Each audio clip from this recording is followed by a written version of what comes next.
Bonjour à tous et bienvenue dans votre émission Place Publique. 3 semaines déjà qu'un mouvement contre l'insécurité a débuté, plus de 3 semaines où des barrages ont fleuri un peu partout, coupant la commune de Mamoudzou presque du nord et du sud du département. Et les réactions des autorités qui ne convainquent pas. Ajoutez à cela une campagne électorale un peu perturbée et la reprise des cours prévue pour lundi, qui verra la mise en application du dispositif de sécurité de l'État. On parle de tout cela avec mes invités. Cyril Castellitti de Mayotte Hebdo, bonjour. Bonjour. Anne Perzola-Font pour le journal de Mayotte qui est en ligne avec nous, bonjour. Bonjour Siti. Et Ismaël Saïd Kombo de la rédaction radio de Mayotte La Première. Bonjour Ismaël. Bonjour. Merci en tout cas à tous les trois de votre présence. On attend les questions des auditeurs, internautes, téléspectateurs au 02 69 60 01 01 ou par SMS au 06 39 69 67 67. L'émission est comme toujours diffusée en direct en radio, télé et en live Facebook, pardon. Watukufu mwezini maraba hivyo mlio na wasi harima tangazo la nyu Place Publique mazarna zaidi ya mifumo miraru rangu mtutuo kaona mpaka ya usana wana kinyume na bakavu mhifadhi wa hunmauri wa Tirwanziani rangu siku za andrisa madzavu wa baraji za tilo babu na babu nikade suhilini ya maure kiblani ya maure au harna hari na maure watu wasilindra mavuna be rangu tungozini za andrisa zo zirunguleshi hao kasi jibidza watu hususani kazatia kifu mtutu honu rikia jana waziri wa handa zo azurungwa rikia na leo harumali magazeti zizo wazira shapi hao na stiza faranta za bwenze azurungwa jupara munu babu tena babu wana voti jozungu hao depute bavula handa la hunmaure jozi hadisi vumojana matangizi habari wafanya hazi hunmaure bwana Cyril Castellitti wafanya hazi Mayotte Hebdo Anne Perzola-Font waika journal de Mayotte hivyo na Ismaël Saïd Kombo ikamba wanyu mjoma na wedato magazeti hun radio Mayotte La Première ukuhari marhaba wanyu vomlio na wasiri sulindra masuala yanyu harma kavu mbili sitini na shendra sitini kavu moja au hanja za SMS kavu sita 30 na shendra sitini na saba sitini na saba tangazo musilunga hanja za radio télé na live Facebook. Alors c'est l'annonce, l'information de ce début d'après-midi. Annick Girardin sera à Mayotte la semaine prochaine après la rentrée scolaire de lundi, si le dialogue est possible. Annonce faite ce matin lors d'un entretien sur RMC et BFM TV avec Jean-Jacques Bourdin. Est-ce qu'on s'attendait à cela? Oui, Ismaël. Elle arrive à Mayotte après la rentrée scolaire, mais il faut préciser, avant également le scrutin du 18 mars prochain.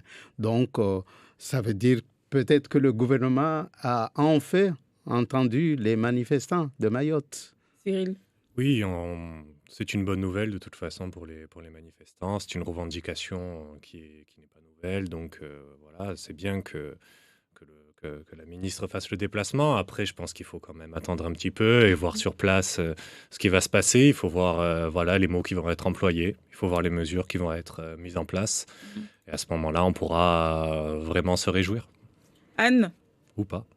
C'est cette annonce de la venue prochaine, oui. Oui, alors vraiment, je crois qu'il faut faire attention parce qu'elle a vraiment mis des conditions. Voilà. Elle n'a pas dit qu'elle viendrait la semaine prochaine. Et ces conditions, enfin j'ai eu d'autres infos depuis et ces conditions sont vraiment importantes, c'est-à-dire qu'en fait, elle demande que les maires ouvrent les écoles, ouvrent toutes les écoles parce que les maires ont dit que les écoles, on parle des écoles primaires, elles seraient fermées en signe de protestation. Elle a demandé deux choses, que les maires ouvrent les écoles et ensuite que les élections législatives puissent se dérouler convenablement. Et voilà. Et vous pensez que l'avenir peut être différé si jamais ces conditions-là ne sont pas tenues? Complètement. Franchement, c'est ces deux conditions qui sont apparemment non négociables. Maintenant, après, c'est l'intersyndicale et le collectif qui doivent voir ça. Mais c'est un préalable. Et donc, comme a dit Ismaël, c'est déjà bien. Elle vient avant les élections, pendant la période de réserve. Mais elle a pas parlé. Vous avez remarqué alors d'abord, c'est pas une annonce officielle, c'est juste une annonce chez Jean-Jacques Bourdin. Et elle n'a pas parlé de barrages. Elle n'a pas demandé que les barrages soient levés, rien. Elle a juste demandé comme préalable, là, pour venir lundi ou mardi, que les maires s'engagent sur l'ouverture des écoles. Mais justement, est-ce que là, c'est pas un moyen de mettre la pression sur l'intersyndicale et ceux qui mènent ce mouvement? Moi, je pense que c'est un moyen de montrer un petit peu son autorité. Voilà, écoutez, je viens, mais je reste quand même la ministre. Je viens pas gratuitement. Il y a quand même certaines conditions. C'est un moyen, voilà, de réaffirmer son autorité en demandant quelques mesures. Après, à voir si ça sera suivi ou pas. Et qu'est-ce qui pourrait expliquer qu'elle a changé d'avis enfin, on va pas dire au dernier moment, mais bon, quand même, ça fait quand même 3 semaines que les gens demandent qu'elle vienne. C'est certainement la pression de la rue. Et puis, les médias en métropole ont commencé à s'approprier du sujet. On en parle un peu partout. Là, je crois avoir compris qu'elle s'exprimait sur BFM TV. Donc, c'est des médias très suivis au niveau national. À mon avis, la pression, si vous voulez, la mayonnaise commence médiatique. à prendre. Et voilà, cela l'a amené à prendre la décision, peut-être pas, nous disait Anne Perzo-Lafont, mais d'annoncer comme ça qu'elle va venir à Mayotte. Et ma foi, si elle vient, ça va peut-être permettre de calmer les esprits, je l'espère du moins. Cyril? Oui, je suis tout à fait d'accord. Moi, je pense que c'est plus la pression médiatique et journalistique qui fait que la ministre vient aujourd'hui, plus que la pression de la rue. C'est mon sentiment aujourd'hui.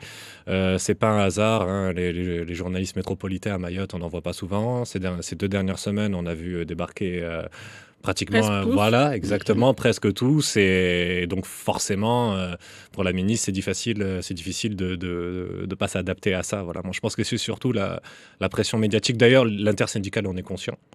Je m'entretenais pas plus tard qu'hier et on me disait clairement que voilà, la première phase du mouvement qui était de faire réagir les médias était réussie. Maintenant, c'est la deuxième phase, ça va être de faire réagir l'exécutif. Donc voilà, jusqu'à présent, le schéma est cohérent. Et Anne? Oui, alors il y a 2 autres choses aussi. Il y a le fait que les médias aient souligné que Christophe Castaner s'était rendu en Guyane pendant la période de réserve. Alors, certes, il est président du parti LREM, mais il est aussi secrétaire d'État chargé des relations avec le Parlement.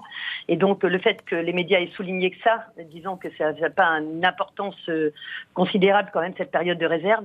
Et aussi, le blocage du port de Longoni, je pense que ça joue aussi. C'est-à-dire que dès qu'on commence à toucher aux enjeux stratégiques, il y a des réactions. Je pense que ça joue aussi. Alors, hier, lors d'une séance publique au Sénat, à une question du sénateur Maoré Tani Mohamed Soali, le Premier ministre Édouard Philippe a été assez ferme sur la situation. Vous avez pensé quoi de sa réponse sur la situation à Mayotte? Écoutez, je pense qu'il y avait besoin d'annoncer une mesure forte, ou du moins l'ambition d'une mesure forte. Je suis pas sûr que quand il interroge, je crois, de réformer le droit du sol, si j'ai bien suivi son... Les maternités. Oui. Ils vont étudier une façon, peut-être, le statut de la maternité fermée. Oui, je sais pas si c'est... Un genre de zone internationale. Je sais pas si c'est... Pour pas qu'un enfant qui vient au monde à la maternité de Mayotte soit systématiquement français. Le statut international. À voir si c'est constitutionnel, à voir si c'est faisable, à voir. En tout cas, ça a été repris par la ministre. Oui, ce matin, oui. Sur Bourdin, oui. Ouais. Et vous avez pensé quoi, vous, de la réponse du Premier ministre, Anne? Moi, en fait, comme je disais ce matin, quand j'ai été interviewée pour la revue de presse, on est quand même un peu étonnés. On a l'impression qu'ils découvrent un peu la situation, alors que on peut même pas dire, on peut même pas se demander est-ce que c'est les préfets successifs qui lui ont mal remonté, parce que on sait que les ministres sont venus, ils connaissent la situation. L'ancien ministre de l'Intérieur, Bruno Le Roux, a vu les bateaux de la PAF qui étaient complètement dégonflés. Enfin, je veux dire, ça se sait, cette situation, il la connaît et ils la connaissent. Et je pense qu'avec ce mouvement, ils ont pris quand même, ils ont pris conscience de l'ampleur du problème sécuritaire à Mayotte. À l'écouter, j'étais pas vraiment sûre. Avec l'annonce de la ministre de sa venue, je pense qu'ils ont pris conscience de l'enjeu et de ce qu'on subit. À force comme disaient mes collègues, qu'on communique, ça joue aussi, quoi. Moi, je retiens aussi ce ton de fermeté le rien, à chaque fois, par 2 fois, il a prononcé le mot rien en parlant des barrages qui ne mèneront à rien et qui ne serviront à rien, parce que déterminé à faire en sorte que force soit du côté de l'État, de la loi. Bon, je retiens également une chose, c'est que il est déjà arrivé que des ministres se déplacent en plein conflit social en Guyane sans qu'on aille... parce que moi, j'ai trouvé que c'est une sorte de chantage, si vous voulez. Vous laissez l'État faire ou vous laissez les choses telles que nous les sentons, sinon on va toucher à l'évolution institutionnelle de Mayotte. Et là, je trouve cela pas très politique, ou je dirais pas très politiquement correct. Donc, la fermeté, je l'ai senti, mais il y a aussi ce côté de chantage un peu du gouvernement. Et à chaque fois, je crois, ils ont compris à un moment donné que le statut de Mayotte, les Mahorais s'y accrochent.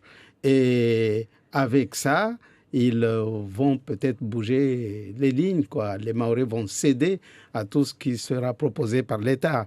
Cyril. Alors, moi, j'ai pas perçu qu'il parlait du statut de Mayotte. J'ai plus entendu parler du statut de la maternité. J'ai pas ressenti ce. Au contraire, il a même dit 101e département français. Donc, oui, j'ai même été vers la étonnée fin. qu'il prononce ces mots. J'ai été étonnée parce que justement, comme il est dans plusieurs discours, on s'aperçoit que la phrase de Macron, êtes-vous plus heureux depuis que vous êtes département, bon, du coup, ça interroge. Là, le fait qu'il dise 101e département français, bon, voilà. Et de toute manière, comme on le disait, moi, j'ai des contacts à Paris et apparemment, ils sont tous d'accord pour dire, quelle que soit la réflexion, la conférence, les comités, tout ce qui se passera après, parce qu'il faut avoir une réflexion, c'est sûr. Comme disait la ministre, le copier-coller ne marche pas à Mayotte. Il faut avoir une réflexion. Mais de toute façon, il faut d'abord restaurer la sécurité. Là, je crois qu'on n'a même pas... C'est comme si quelqu'un était opéré parce qu'il avait des problèmes de digestif et qui se nourrissait très mal. On ne va pas lui faire la morale en lui disant non, on te nourrit très mal, on t'a nourri très mal. Non, on va d'abord l'opérer, faire en sorte que ça aille bien et après on va voir avec lui. Mais je crois que c'est ça qu'il faut faire pour Mayotte. Il faut d'abord régler ce problème sécuritaire dont vraiment tout le monde, il n'y a pas une personne qui n'est pas concernée. C'est pas une personne. Moi, je rebondis par rapport à la fermeté donc de l'exécutif et ce discours de fermeté. Moi, je pense que cette fermeté affichée, en tout cas, elle est proportionnelle à la fermeté de ce mouvement social. Je pense que le gouvernement a pris la mesure qu'il se passait quelque chose de sérieux en termes de mobilisation, en termes de ras-le-bol. Je pense que, donc forcément, au vu de cette situation, au vu de cette fermeté affichée des manifestants et du mouvement social, il fallait, un mouvement social, c'est un bras de fer. Donc, il faut que de l'autre côté, ça pousse aussi. Et c'est ce qui est en train de faire l'exécutif. Oui, s'il est vrai que vers la fin de son intervention, il a parlé du 101e département français, mais il faut avoir bien tendu l'oreille, l'avoir bien écouté. À un moment donné, il a dit qu'il faut rencontrer les élus et parler de l'évolution institutionnelle de Mayotte. Mais nous, on avait compris que l'évolution institutionnelle, le summum, c'était le département d'outre-mer. Mais quand il parle d'évolution institutionnelle, ça veut dire quoi? Il a ajouté par la suite qu'il faut revoir les politiques, les politiques publiques, quelque chose comme ça. Ça veut dire quoi là aussi? Peut-être qu'avec la ministre, on aura beaucoup plus d'éclaircissement par rapport à ces deux expressions. Évolution institutionnelle et puis comment dire, le pouvoir politique ou public, quelque chose comme ça. Mais Ismaël, n'oublions pas que le président du conseil départemental lui-même appelle à un toilettage. Alors, il a utilisé le mot de toilettage pour pas qu'il y ait la révolution dans les cerveaux, mais c'est quand même une évolution. Et donc, de quoi on parle, là, je sais pas. Effectivement, il faut une rencontre avec les élus et peut-être que la ministre... si elle vient, j'espère qu'elle va venir, parce que je pense que après, c'est l'intersyndicale et le collectif qui ont tout dans les mains, mais je pense que l'inviter à venir, mais en lui montrant le mécontentement des Mahorais, je pense que c'est la chose la plus intelligente à faire. Après, je sais pas. Alors là, ça fait plus de 3 semaines maintenant que ce mouvement dure. Qu'est-ce que vous entendez, vous, au niveau des barrages, des manifestants? Quel discours remonte? Est-ce que finalement cette venue annoncée, peut-être ou pas, on ne sait pas d'ailleurs, ça pourrait arranger les choses? Ça pourrait faire baisser la pression? Moi, de ce que je ressens sur les barrages, de ce que je perçois de ce mouvement social, pour l'instant, je dis bien, c'est entre guillemets le sentiment que la mobilisation fonctionne. C'est-à-dire qu'il y a un retour qui se met en place. Donc, voilà, c'est le premier sentiment qu'il y a. Mais attention, cette joie, entre guillemets, cet état de satisfaction, et si vous voulez, à côté de ça, il y a aussi une très grande inquiétude. Parce que si réaction il y a de l'autre côté, il y a aussi une grande inquiétude par rapport aux mesures qui sont annoncées, qui sont complètement en décalage par rapport à la réalité sociale de Mayotte et par rapport aux attentes des manifestants. Donc il y a une satisfaction de voir l'exécutif réagir, mais il y a une déception dans la façon dont il réagit. C'est-à-dire que certes, aujourd'hui, il y a une mobilisation qui résonne jusqu'à la métropole, une mobilisation qui fait réagir, mais il faut voir les réactions de l'autre du côté du gouvernement. Il y a à la fois il y a ce sentiment de c'est bien, on continue, on se mobilise, on est heureux que ça fonctionne, on est heureux que ça marche, mais à côté de ça, il y a attendez, mais vous voyez quand même ce qu'ils nous proposent. Je sais pas moi, 2 fourgons de CRS par-ci, par-là. 3 escadrons de Voilà, gendarmerie. c'est du point de vue des manifestants, c'est la 4e dimension comparée aux problèmes concrets et aux mesures qu'il faudrait mettre en place sur place. Oui, tout à fait. Et puis, la revendication principale, c'est quoi? C'est l'insécurité. Les Mahorais se sentent vraiment non... ils vivent dans l'insécurité en permanence.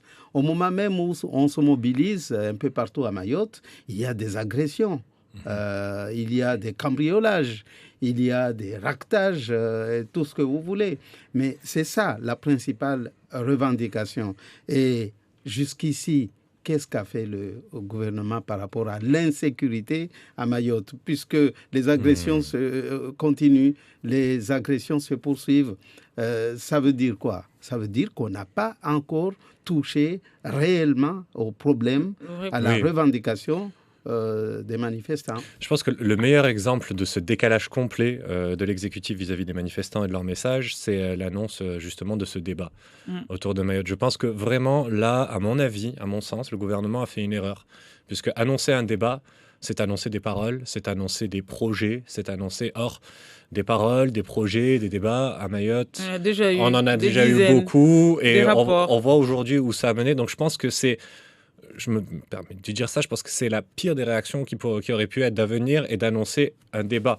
On ne vient pas en annonçant un débat, on vient en annonçant des actions, si on veut calmer un mouvement social, en annonçant des mesures, en annonçant quelque chose de concret. Un débat, c'est quelque chose d'impalpable, ce n'est pas quelque chose c'est pas quelque chose qui rassure les gens. J'ai jamais été rassuré, moi, quand je me suis senti en insécurité, avec un débat. Voilà, je suis rassuré quand il y a quelqu'un qui vient, qui me propose une aide concrète.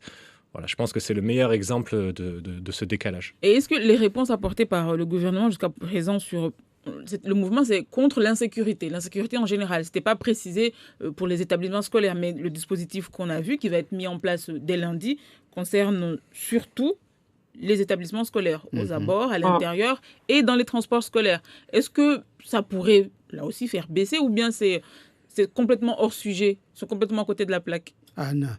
Mais en fait, moi, je ne suis pas tout à fait d'accord avec ce qui est dit. Parce que la conférence qui a été annoncée, elle a été annoncée pour plus tard. Donc, dans les médias, la ministre a bien dit, d'abord, on s'occupe de l'insécurité. Elle a annoncé 3 escadrons. Donc, 3 escadrons, c'est... Bon, moi, j'avais donc calculé 225. Bon, mettons 200, parce qu'elle a dit 200 chez Bourdin ce matin. Moi, je pense que tout l'enjeu, c'est là. C'est ça, justement. Il y a 200 militaires qui vont arriver pour sécuriser la rentrée scolaire. Bien, la rentrée va être sécurisée apparemment. Mais après, nous, c'est notre quotidien qui est en jeu, là. Mais justement, et dans leurs différents discours, à aucun moment, ils ne parlent... Mais ça se négocie, Siti. C'est-à-dire que c'est ceux qui ont lancé ce mouvement, qui pas l'équivalent des 500 frères en Guyane, mais c'est un peu ça, puisque c'est pas les élus là qui sont en position de négociation. C'est le collectif. Ça se négocie, c'est-à-dire qu'en fait, il y a 200 personnes qui vont arriver là, 200 militaires, 200 gendarmes, qui vont se rajouter aux policiers, aux forces des gens ici en présence. Et c'est de dire, voilà, on a des militaires en petite terre ces militaires, ils sont là pour s'entraîner, mais bon sang, pour s'entraîner pour aller où? Enfin, pour aller, je veux dire, dans des pays africains ou des trucs comme ça. Mais on a besoin, nous, on a besoin. Donc en fait, là maintenant, il y a une vraie réflexion à avoir et de dire, ben voilà, moi je pense que ça fait partie de la négociation, de dire voilà, vous sécurisez la rentrée scolaire, mais nous, c'est tous les jours qu'on a besoin de ça. Voilà. Oui, pour autant, faire de Mayotte un département policier, est-ce que c'est vraiment ce que nous souhaitons? Parce que c'est vrai qu'il faut qu'on fasse une rentrée scolaire soft. Mais après, comme vous le dites si bien, Anne Perzo-Lafont, il ne faut pas que tous les jours, nos enfants soient accompagnés par des militaires. Il faudra quand même qu'un jour, on puisse se lever le matin et se dire, j'accompagne mon enfant à l'école sans me faire accompagner ou bien sans voir des militaires un peu partout. Il faut s'attaquer à l'origine du problème. L'origine, c'est quoi? C'est que il y a parmi nous des individus qui n'hésitent pas à racketter les gens, qui n'hésitent pas à agresser les gens. Mais c'est ça. Mais comment faire pour les éliminer? Éliminer, c'est un bien grand mot. C'est un bien grand mot, excusez-moi. Oui. C'est éliminer entre guillemets. Ou alors les empêcher de sévir comme ils le font un peu partout dans l'île. Voilà, c'est surtout là, ça. On touche au problème de la parentalité. On est d'accord que là, dans un premier temps, c'est la sécurisation. Et après, on touche le problème de la parentalité. Parce que dès que les parents... Parce que on est d'accord que tous les délinquants ne sont pas des étrangers en situation régulière. La prison, c'est à moitié, on va dire, moite-moite. Étrangers en situation régulière, Mahorais. Et donc, en fait, si déjà, à partir du moment où, ce que vous disiez, Ismaël, tous les parents s'occupent de leurs enfants au moment où ils vont à l'école, de regarder dans les sacs. C'est ce qu'a dit le collectif. Au tout début, ils ont dit que chaque parent regarde dans le sac de son enfant quand il part le matin à l'école. Mais même quand ils sont grands, on est tous concernés par l'insécurité. Et déjà, ça va réduire. Ensuite, c'est ce il faut mettre en place. Bon, alors le collectif avait parlé de comités villageois, etc. Mais tout ça, c'est pas mis en place. Donc ça doit faire l'objet de concertation. Donc on appelle ça une conférence ou ce qu'on veut après. Mais après, il va bien falloir mener une réflexion pour que si les gens ne le font pas par eux-mêmes, de contrôler leur... Et on sait très bien qu'il y a un gros problème de peur de gronder son enfant, de perte de pouvoir parental. Donc, il va bien falloir aider ses parents à retrouver ça. Cyril. Oui, alors l'éducation des enfants, c'est un leitmotiv, j'ai envie de dire. C'est quelque chose qui revient souvent, c'est quelque chose qui est souvent avancé en termes de solutions. Il ne faut pas oublier non plus que on est sur un territoire où on estime entre 3 000 et 6 000 mineurs isolés. Voilà, donc à partir du moment où on est un mineur isolé, on est quelqu'un qui n'a pas de cellule familiale. Et je pense que l'un des problèmes majeurs de la sécurité à Mayotte, elle se situe aussi là. C'est-à-dire qu'on a des jeunes qui n'ont aucun cadre. Moi, je pense, c'est mon avis, ça n'engage que moi, qu'il aurait été plus judicieux d'envoyer 3 escadrilles d'éducateurs. Voilà, parce que 3 escadrons de gendarmes. Voilà, parce que c'est les gendarmes concrètement. Il y a besoin de gendarmes. Oui, bien sûr. Mais les gendarmes, une fois qu'ils vont arrêter, ils les arrêteront. Ils pourront pas arrêter tout ça, mais une fois qu'ils arrêteront 6 000 mineurs isolés. On va en faire quoi? Est-ce qu'ils vont sortir de leur isolement? Est-ce qu'ils vont pas prendre la proposition de Jean-Luc Mélenchon de rapatrier en métropole? En métropole. Ça, c'est un autre problème. Mais vous voyez où je veux en venir. C'est un peu ce que réclament pas mal de Mahorais. Il ne faut pas que les cartes de séjour, le déplacement des gens soit valable qu'à Mayotte. Il faut les laisser partir ailleurs. Anne, vous avez l'air d'être partagée. Le problème que soulève Cyril, c'est un problème qui date. Alors, je ne vais pas paraphraser la ministre des Outre-mer, mais c'est un problème qui date depuis très longtemps. On sait qu'il n'y a pas eu assez de travailleurs sociaux de formés à Mayotte. On est en train de rattraper tout ça avec la mise en place d'une antenne de l'IRTS, l'Institut régional du travail social. Mais le temps que ces gens se forment et qu'ils arrivent ici en métropole, c'est sûr qu'il faut former. On n'a pas de centre éducatif renforcé. On n'a pas de prise en charge. Alors, le chiffre donné des mineurs isolés est de 3 000 à 6 000, mais on sait que, en fait, strictement isolés, il y en a beaucoup moins que ça. C'est-à-dire qu'en fait, il y a toujours un parent référent. Il y a très peu de mineurs qui traînent dans la rue le soir. Et il y en a, ça c'est vrai, mais il y en a pas 3 000 à 6 000, on le verrait. Et donc, en fait, ils ont tous quand même un parent référent. Et c'est tout le problème de l'expulsion. C'est-à-dire que quand les gens sont expulsés, ils disent « bah non, je n'ai pas d'enfant ». Ils contactent un parent ici qui dit « ok, je m'en occupe ». Mais en fait, ils ne s'en occupent pas. On sait très bien que ça, c'est un problème essentiel. essentiel. Oui.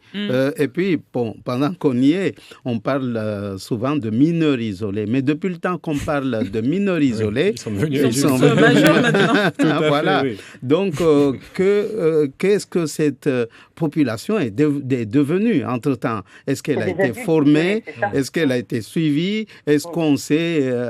Est-ce qu'elles se sont noyées dans, Les statistiques. voilà, Dans la dans masse. les statistiques, dans la masse?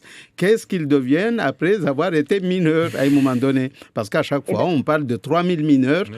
On disait Oui. déjà il y a 2-3 ans en Oui. arrière, même 4 ans. Mm. C'est 3000 mineurs.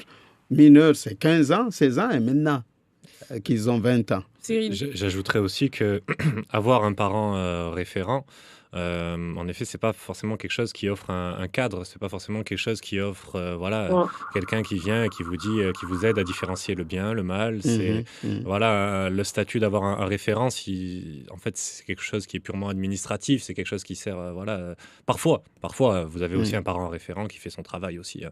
Mais voilà, c'est pas parce qu'on a un parent référent que tout de suite notre isolement est beaucoup moins isolé. Alors, une personne demande ici, c'est un ancien militaire qui dit avoir fait les conflits qui actuellement au monde, notamment au Mali, sa dernière mission.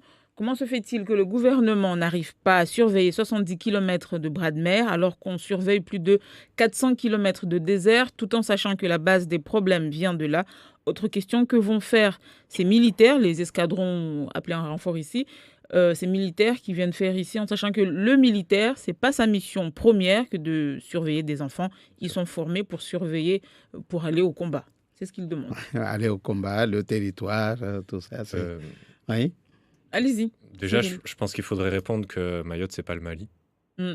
Déjà, il faudrait commencer par voilà, on a de gros problèmes, on a de réels problèmes, mais faut pas non plus. Oui, mais il comparait la surveillance des frontières, je crois, c'est ça. Oui, Oui, mais en oui, termes- il en parlait termes des frontières. Oui, voilà, mais en termes de moyens, je pense que voilà, en termes de moyens, on met pas les mêmes moyens en place quand on a une guerre, quand on a une menace, voilà, au Mali, on avait le risque d'avoir tout un continent, voilà, d'avoir une guerre qui déborde sur Embrasé, tout un ouais. continent, voilà. Donc je pense que déjà d'une part, voilà, ça explique aussi. Mais en fait, on sait très bien que nos radars ici sont des vieux radars. On a vu l'état des bateaux. Vous vous souvenez de ces Zodiacs tout dégonflés de la police aux frontières. Donc moi je rejoins cette question. C'est de toute manière, on sait très bien qu'il y a un manque de volonté. Hein. S'il n'y avait pas ce manque de volonté, on aurait des bateaux aux normes et on en aurait toute une batterie qui permettent effectivement d'empêcher de. Non, mais franchement, honnêtement, c'est un manque de lucidité parce que les reconduites coûtent très cher. Coûte très cher déjà en désaxant. C'est des gens qui parfois ont pris leurs habitudes ici sur le territoire, etc. De les renvoyer coûte très cher au gouvernement. Au lieu d'investir en amont pour empêcher en effet les gens de venir, c'est ubuesque. On les laisse venir et après ça coûte cher en raccompagnement. C'est un manque de lucidité, un manque de vision pour Mayotte. De toute manière, on en revient toujours là. Hein. C'est un manque de vision pour Mayotte. Alors, Oui. une autre question, on dit les escadrons, en général, quand ils vont en mission, ils y restent pas définitivement. C'est sur un temps donné. Quand ils vont partir, que va-t-il se passer? Mais voilà, c'est ce qu'on disait tout à l'heure. L'après, c'est l'après qui nous intéresse, non. On ne va pas voir des militaires tous les jours, à chaque fois, parce que les agressions, elles, se poursuivent. Elles n'ont pas arrêté. Je pense que s'il y a eu cette volonté de se concentrer sur la rentrée, c'est parce que voilà, si on se replonge un petit peu, il y a quand même 3-4 semaines, ce qui a aussi déclenché ce mouvement, ça a été les violences qu'on a constatées dans les établissements scolaires. Oui, tout à fait. Et je pense que voilà, voilà, il doit y avoir quelques conseillers qui observent ça. Ils disent voilà, ça a commencé à cause de ça, entre guillemets, puisque évidemment on sait tous ici qu'il n'y a pas que ça. Donc ils se disent on va essayer de résoudre temporairement ce problème-là, mais on en revient toujours, voilà, c'est mettre des pansements sur une plaie ouverte, quoi.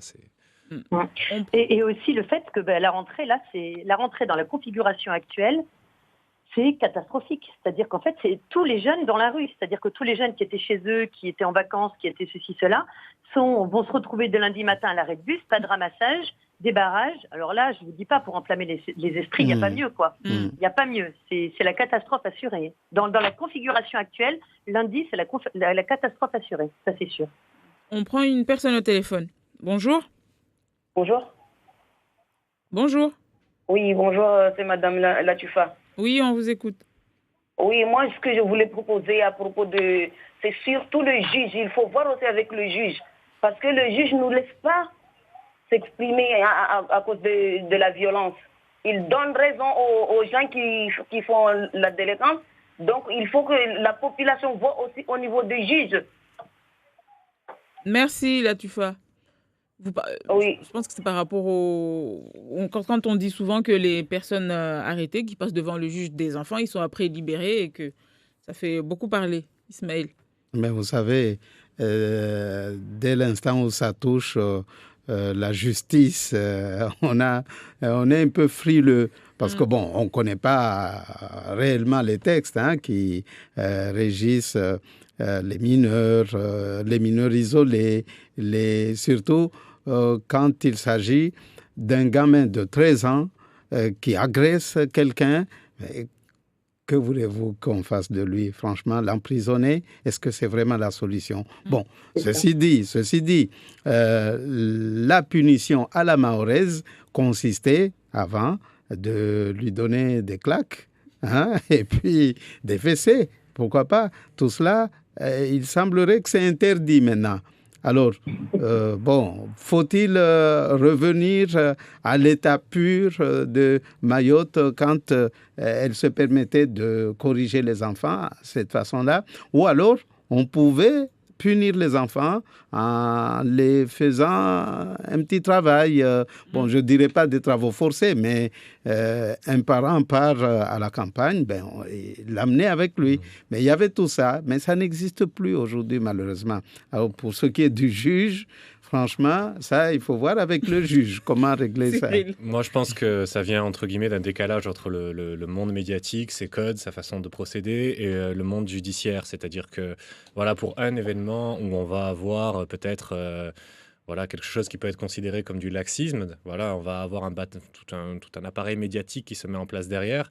Mais toutes les autres fois où ces lois qui peuvent paraître un peu surprenantes permettent justement de préserver des jeunes, de leur éviter de rentrer dans une carrière déviante dès leur plus jeune âge, ça, on n'en parlera pas, ça fera pas de fait divers, ça, voilà. Donc, forcément, c'est pour ça qu'il y a aussi cette mauvaise perception parfois de la justice et ce sentiment de décalage-là aussi, c'est parce qu'on n'a peut-être pas les clés, on n'est pas dans le même temps, on n'est pas dans le même monde, on n'a pas la même façon de procéder. Et je pense que voilà, le problème de la justice, il faut s'y attarder longuement, il faut regarder ça en profondeur et c'est très difficile de réagir sur des petits points comme ça qui font beaucoup de bruit. Alors moi je pense qu'on peut rassurer cette dame déjà et lui dire que elle n'est pas toute seule à penser ça et qu'en métropole c'est le même problème, enfin sur la France entière c'est le même problème et que c'est pour ça d'ailleurs qu'il y a eu une réforme pénale, enfin l'annonce d'une réforme pénale là récemment de la part d'Emmanuel Macron qui demande que les sanctions soient appliquées immédiatement et qui demande qu'il y ait davantage de peines alternatives. Donc ça veut dire que, alors d'abord, la loi n'est pas assez expliquée à Mayotte, c'est-à-dire qu'en fait, il y a un décalage entre ce qu'on connaissait avant, les châtiments corporels parfois très durs. Moi, j'ai connaissance de châtiments corporels très durs. Et expliquer tout ça, expliquer pourquoi c'est pas possible, pourquoi quelqu'un qui a un casier judiciaire vierge et qui attaque, qui fait du mal, normalement, on s'attend à une sanction. C'est vrai que de revoir cette personne en liberté après, mais on se dit, on est tous interloqués, mais même nous, je veux dire, même nous qui ne sommes pas nés sur ce territoire, ça interpelle. Donc c'est plus possible de laisser faire ça. Je crois qu'en fait, c'est clair que les peines alternatives ne sont pas assez utilisées. Le problème, c'est qu'il n'y a pas de moyens. Il n'y a pas de moyens pour le SPIP, l'insertion et probation. Il faut absolument donner un encadrement pour les travaux d'intérêt général. Ça marche très très bien à Mayotte, les travaux d'intérêt général. Les chauffeurs de bus me disaient qu'ils avaient eu des jeunes dans les bus. Voilà, si les jeunes qui ont commis des exactions viennent dans les bus, nettoient les bus, mais il faut des encadrements. Là c'est vraiment un gros problème et mettre en prison, c'est très bien que ça va pas suffire, ça va au contraire les faire basculer encore plus dans la délinquance. Mais par contre, les encadrer sur des travaux d'intérêt général qui leur permettraient de comprendre, la solution, elle est vraiment là, elle est là. Donc je pense que ça fait partie des moyens. En effet, on a surtout demandé des moyens en éducation et en santé, mais franchement, ça fait partie des moyens qu'il faut demander à la ministre parce que ça, c'est vraiment une sacrée solution. On prend une autre personne au téléphone. Bonjour. Allô? Allô, bonjour. Oui, bonjour. Bonjour, monsieur. Oui, c'est la pluie. On vous écoute, monsieur. La pluie. Juste deux mots, madame. Pardon? Oui, bonjour. On vous écoute. Je vais dire juste deux mots. Allez-y. Euh, il s'agit des conflits liés à Mayotte maintenant. Mais c'est le Premier ministre Édouard Philippe, il n'en a rien à foutre. Il Faut pas faut dire un faire gros venir mot à les l'antenne. Américains ici. Bon, Merci, madame. Merci, beaucoup. monsieur. Merci. Allons, bon, pas de Oui. monsieur quand même. Oui. Ah, vas-y, Anne. Non, je disais pas Trump, monsieur, quand même. Oui, voilà. Alors, Mais, oui. excusez-moi, voilà, ça nous fait peut-être sourire, mais ce monsieur a dit en deux mots le sentiment de 80% du Nil. Ouais, Voilà, ouais. il le dit peut-être avec ses mots, il le Mhm. dit peut-être avec sa façon à lui, Mm. mais je pense que voilà, si jamais l'exécutif avait employé un autre discours, avait employé une attitude, peut-être qu'on n'aurait pas aujourd'hui ce La genre d'appel. situation actuelle. Vous avez pensé quoi, vous, de l'arrivée, presque, l'implication des élus dans ce mouvement? Cyril, Ah ben, vous avez fait un c'était, grand... oui, Allez-y. pour beaucoup, c'était un ballon d'oxygène parce que les manifestants les réclamaient. Ils réclamaient, mais c'était un peu difficile au début. Ils ont traîné les pieds, c'est vrai, mais il faut dire également que en cette période de campagne électorale, on a vite fait de les taxer de récupération politique. Bon, c'était pas facile aussi, hein, que de prendre la décision de descendre dans la rue parce que le risque était là. Ils récupèrent politiquement la manifestation. Cyril. Oui, voilà, je vais, entre guillemets, retransmettre ce qu'on peut entendre sur le terrain, ce qu'on peut entendre auprès des manifestants. Moi, ce que j'ai réentendu tel quel, ce que j'ai entendu tel quel, c'est cette manifestation a permis aux élus de retrouver leur légitimité. C'est-à-dire que c'est très intéressant la question que vous posez, puisque l'un des messages aussi des manifestants, l'un des messages aussi de l'intersyndicale, c'est qu'on est mal représenté. C'est que Oui, si ça jamais, revient souvent, voilà, si notamment jamais on sur les a, réseaux sociaux. voilà, si jamais on a un mouvement aujourd'hui qui se met en place aussi, c'est aussi la conséquence de ça. Et que en ayant des élus qui ont pu se mettre au milieu d'une foule, qui ont pu avoir des images de eux en premier plan, voilà, ça leur a permis de retrouver cette légitimité. Maintenant, la question qu'il faut se poser, c'est qu'est-ce qu'ils vont en faire de cette légitimité-là? Est-ce que voilà, est-ce qu'on va se voilà, est-ce qu'ils ont compris que voilà, il y avait eu une forme de détachement, que là ils avaient pu avoir l'occasion de se réattacher au peuple, si je puis dire. Faut voir aujourd'hui, voilà, si jamais qu'est-ce qu'ils vont faire de cela. Mais c'est vrai qu'on dit pas assez que voilà, que selon les manifestants, c'est l'une des causes des problèmes actuels, c'est aussi justement la façon dont on est représenté, quoi. Anne. Moi, je trouve qu'il n'y a pas eu beaucoup d'élus. Déjà, d'abord, d'une part, ils sont arrivés très tard dans ce mouvement. C'est vrai. Et c'est pas faute d'avoir interpellé le président du conseil départemental. Hein. Moi, j'arrêtais pas de dire, mais bon, on attend une expression. Donc tardivement, en faible nombre. Donc il y avait quand même. Je pense qu'il y avait une majorité de maires dans cette manifestation. Les conseillers départementaux, je crois qu'on les comptait sur les doigts d'une main.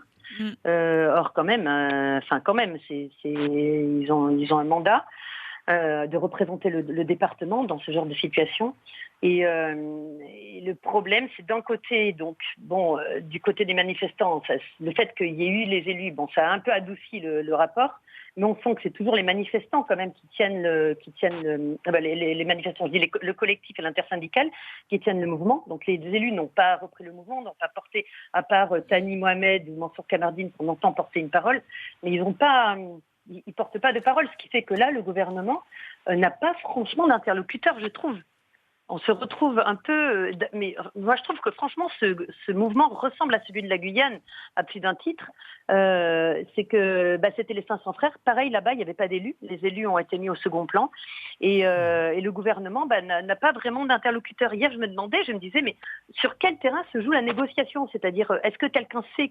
Est-ce qu'il y a une proposition? Parce qu'on se souvient que Annick Girardin avait dit à l'Assemblée nationale il y aurait des annonces dans les heures qui suivent avec le ministre Gérard Collomb, mais on n'a pas eu des annonces dans les heures qui suivent quand même. Donc moi je me dis, est-ce qu'il y a des élus qui sont là, qui interpellent, qui font... Il y a des moments où on se sent un peu démunis. Et d'un autre côté, je pense qu'aussi, ils ont un peu le gouvernement ne les considère plus comme des interlocuteurs parce que le blocage des législatives, à tort ou à raison, enfin je veux dire qu'ils aient tort ou qu'ils aient raison, pour le gouvernement, c'est voilà, un élu de la République ne doit pas faire ça, ne doit pas bloquer les écoles. Donc là, je me demande comment ça va évoluer et je pense qu'en fait, ça va être toujours le collectif et l'intersyndical qui vont être les interlocuteurs, je pense. Allez-y, Cyril. Ce qui fait l'originalité de ce mouvement-là, aussi de ce mouvement social-là, c'est que voilà, quand vous écoutez l'intersyndicale, eux ils disent nous ne sommes pas des chefs, nous sommes des médiateurs. Et je pense que voilà, ça peut entre guillemets, voilà, ça peut être aussi un désavantage, mais ça peut être aussi un atout dans la mesure où quand on a un leader, quand on a un chef, parfois il suffit de satisfaire le leader ou de satisfaire le chef par des intérêts personnels pour que celui-ci retourne à sa base et dire c'est bon les gars, vous retournez chez vous, tout va bien et voilà, et des années après ça reprend. Là, dans la mesure où on n'a pas entre guillemets voilà une personne ou deux ou trois qui sortent du lot, voilà, Sont identifiés comme étant de potentiels voilà, il y interlocuteurs. a la nécessité de satisfaire tout le monde à la fois et non pas une personne en particulier qui va aller dire aux autres de se calmer. Alors ça peut être l'avantage. Le désavantage, l'intersyndicale le reconnaît elle-même. Elle dit c'est que forcément on maîtrise pas trop notre base. Nous ne sommes pas des chefs, nous sommes des médiateurs, mais nous sommes des médiateurs envers une base qui est libre. Et c'est là la difficulté. Mais on peut le voir aussi, je pense, comme un avantage, dans la mesure où si des mesures il y a là, nous ne pourrons pas satisfaire les intérêts personnels d'une personne, mais elles seront obligées de satisfaire l'intérêt commun. Annick Girardin a dit ce matin, avec Jean-Jacques Bourdin, qu'il fallait que l'État reprenne certains dossiers en main. Est-ce que c'est une façon, on peut y voir une façon peut-être de dire que les élus, finalement, vous ne servez pas vous ne servez pas à rien, mais bon, presque. Oui, mais encore faut-il qu'elle dise quel dossier. C'est ça. Elle ne l'a pas précisé, mais elle a sorti ça. Il aurait fallu qu'elle précise. Et puis, quand on compare ce qui se passe à Mayotte avec la Guyane, à mon avis, c'est le jour et la nuit, Mayotte et la Guyane. Là-bas, on n'est pas obligé de mettre les élus en avant parce qu'il y a d'autres paramètres qui font que, de toute façon, l'État va très vite agir. Tout le monde connaît Kourou, les intérêts matériels, moraux même, parce que Kourou, ça n'est pas rien. Donc, dès que ça bloque, les 500 frères, franchement, Anne Perzo-Lafont l'a dit, les 500 frères n'ont pas eu besoin des élus pour se faire entendre à Paris. Sur les dossiers, ce matin, je crois que quand même la ministre Annick Girardin parlait d'un manque d'ingénierie et qu'il fallait que l'État reprenne ça en main, justement. Je pense que c'est là-dessus, c'est ça, c'est ce que vous voulez dire. Mais ça, c'est clair, moi, on me l'a redit là depuis cette intervention. Les 36 millions d'euros qui ont été versés, apparemment, n'arrivent pas à être dépensés parce qu'il y a un manque de présentation de dossiers, etc. On sait très bien quels sont dans le social.